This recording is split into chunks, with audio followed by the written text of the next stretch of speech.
तो हेलो बच्चों, मेरा नाम है विश्वनाथ और मैं आप लोगों का स्वागत करता हूँ मेरे चैनल विद्या ज्योति क्लासेस प्रोग्राम में।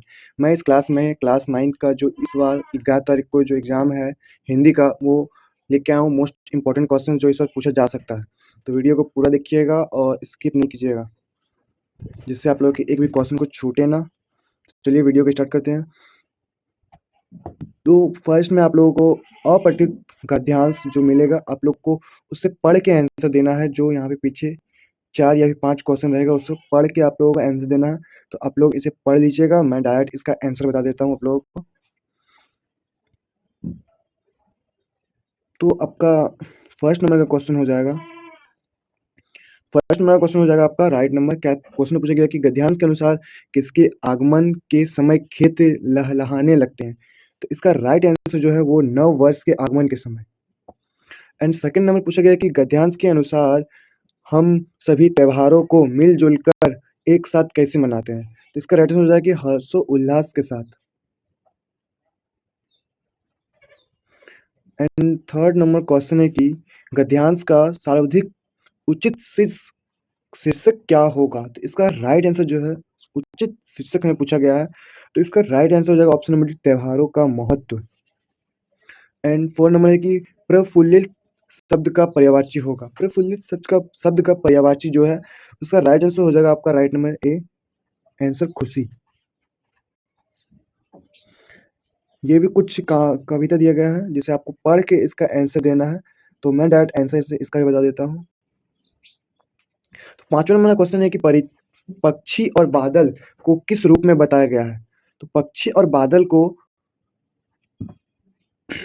डाकिया के रूप में बताया गया है। इसका राइट आंसर हो जाएगा ऑप्शन नंबर ए, डाकिया।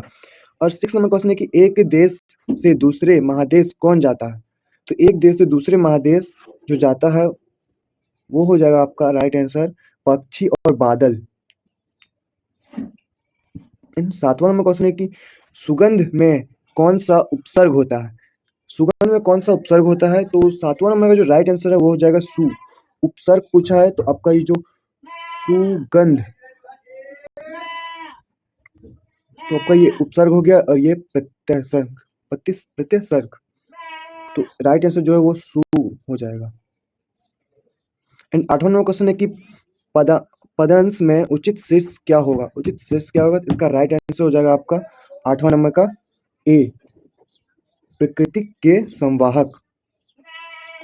एंड यहाँ से जो है खंड ख हमारा स्टार्ट हो रहा है व्याकरण। तो इसका आंसर देखते हैं।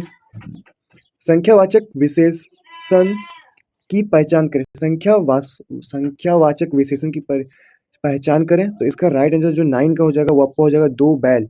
संख्या हमें ढूंढनी है। इसमें जैसे लाल टोपी में कोई संख्या नहीं है, गोल चश्मा में भी कोई संख्या नहीं है, और अच्छा आदमी में भी कोई संख्या नहीं है, लेकिन जो दो बैल है इसमें दो बैलों का जिक्र किया गया है। तो ये हो जाएगा आपका संख्यावाचक। विज्ञान शब्द में इक प्रत्यय लगने से नए शब्द का क्या बनेगा? नया शब्द, विज्ञान शब्द में जो इक प्रत्यय लगाने से नए शब्द क्या बनेंगे? इसका जो राइट आंसर हो जाएगा आपका ऑप्शन नंबर सी, वैज्ञानिक। एंड 11 नंबर क्वेश्चन है कि इनमें से सरल वाक्य का उदाहरण कौन सा है? तो सरल वाक्य का जो उदाहरण है वो आपका हो जाएगा ऑप्शन नंबर ए, जोर जोर से वर्षा हो रही है। एंड 12 नंबर क्वेश्चन है कि निम्न में किस वाक्य में कर्ता के ने चिन्ह का सही उपयोग किया है? तो इसका जो राइट आंसर हो जाएगा आपका ए, शिक्षक ने कहा। शिक्षक ने कहा, कर्ता हो गया शिक्षक और ने कहा। और 13 नंबर है कि निम्नलिखित में से सकार का विलोम पहचाने। सकार का विलोम पहचाने। तो इसका राइट आंसर हो जाएगा ऑप्शन नंबर बी, सकारा, तो निराकारा। ईंट का जवाब पत्थर से देना मुहावरे का सही अर्थ पहचाने। इसका राइट आंसर हो जाएगा ए, कड़े प्रतिरोध करना। निम्न में से कौन सा शब्द एक वाचक है? तो इसका राइट आंसर हो जाएगा आपका option number D, Akash. And 16 number है कि औपचारिक पत्र में इनमें से कौन सा विकल्प नहीं होगा? तो औपचारिक पत्र में जो है अभिवादन नहीं होता है। निबंध लेखन के अंतिम चरण को क्या कहते हैं? निबंध लेखन के अंतिम चरण को उपसंहार कहते हैं। संवाद में कौन सा अंश आवश्यक होते हैं? संवाद में कौन सा अंश जो है आवश्यक होते हैं? तो इसका राइट आंसर हो जाएगा ऑप्शन नंबर डी, नाम, भाषा, स्थान, गतिविधि।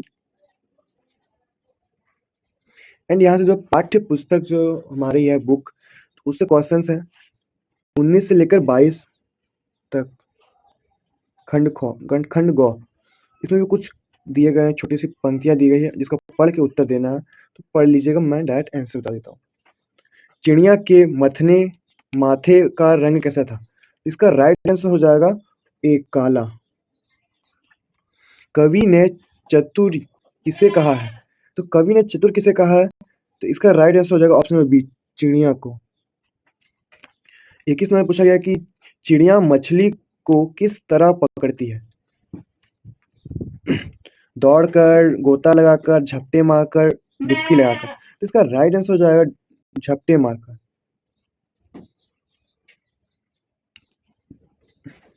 गगन का पर्यायवाची कौन नहीं होगा? गगन का पर्यायवाची कौन नहीं होगा? आकाश, नभ, वसुधा, आसमान। तो इसका राइट आंसर हो जाएगा ऑप्शन नंबर सी, वसुधा।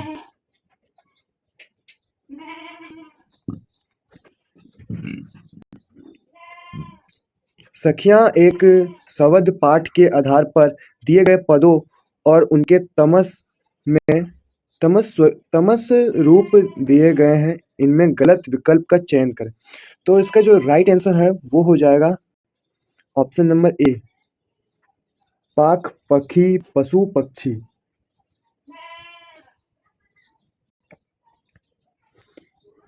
वाक्य पाठ के आधार पर निम्नलिखित में से कौन सा वाक्य सही है? तो इसका जो है राइट आंसर हो जाएगा आपका ऑप्शन नंबर बी, भोग और त्याग के बीच मध्य मार्ग को अपनाना।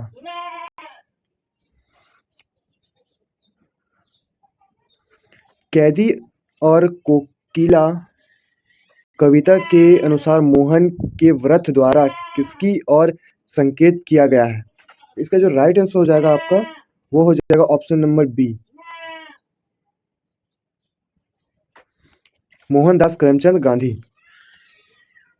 26 नंबर है कि मेघा आया कविता के अनुसार धूल किसका प्रतीक है? तो इसका जो राइट आंसर हो जाएगा वो आपका बी, युवती का प्रतीक है।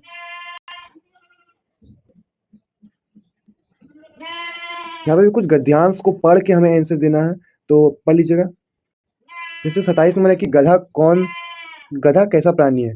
हिंसक, सहनशीलता, उदंड या फिर क्रोधी। तो इसका जो राइट आंसर हो जाएगा वो हो जाएगा बी, सहनशीलता। एंड 28 नंबर की गधे में ऋषि मुनियों का कौन सा गुण पाया जाता है? सुख दुख के समान भाव से रहने का, योग साधना का, परोपकार का, विदाता का। इसका जो राइट आंसर हो जाएगा वो हो जाएगा ऑप्शन नंबर ए, सुख दुख और समान भाव रखने का। गधे को आदमी क्या समझता है? तो इसका जो है राइट आंसर हो जाएगा वही, डायरेक्ट बेवकूफ समझता है।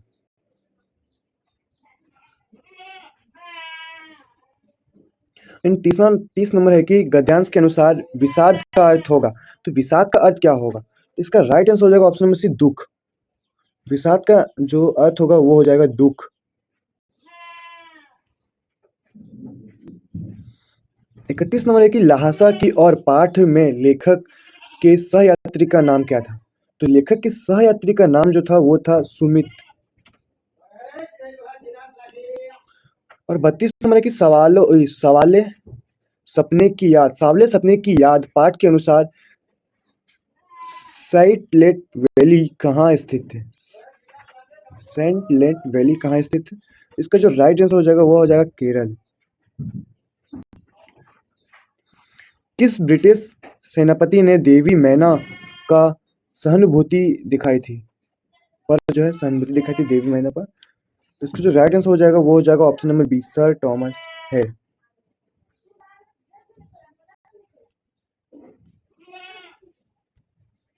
34 नंबर है कि मेरे बचपन के दिन पाठ के अनुसार महादेवी वर्मा को उनकी माताजी ने सबसे पहले किस ग्रंथ को पढ़ना सिखाया? तो इसका राइट आंसर हो जाएगा ऑप्शन नंबर सी, पंचतंत्र।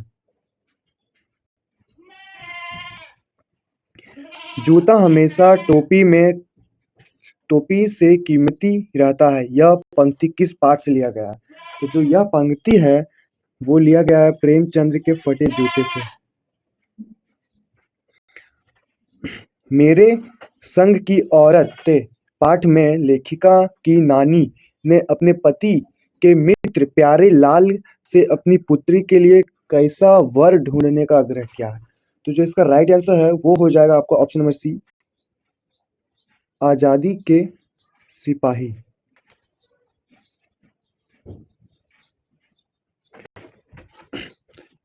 रीढ़ की हड्डी एकाकी के रचनाकार निम्नलिखित में से कौन है? तो इसका राइट आंसर जो हो जाएगा वो हो जाएगा ऑप्शन नंबर सी, जगदीश चंद्र माथुर।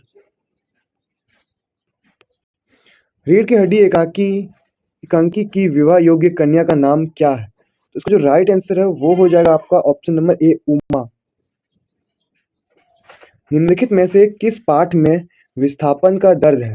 तो विस्थापन का दर्द जो है वो है माटी वाली पाठ में।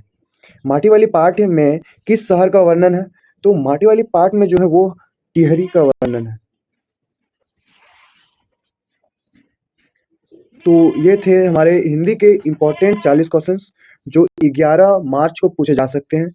तो वीडियो को अच्छा लगा होगा तो लाइक कीजिएगा, सब्सक्राइब कीजिएगा और बेल आइकन को दबा लीजिएगा, जिससे कि हमारी इस तरह की वीडियो को आपके पास सबसे पहले पहुंचे। तो थैंक यू वीडियो वॉचिंग के लिए।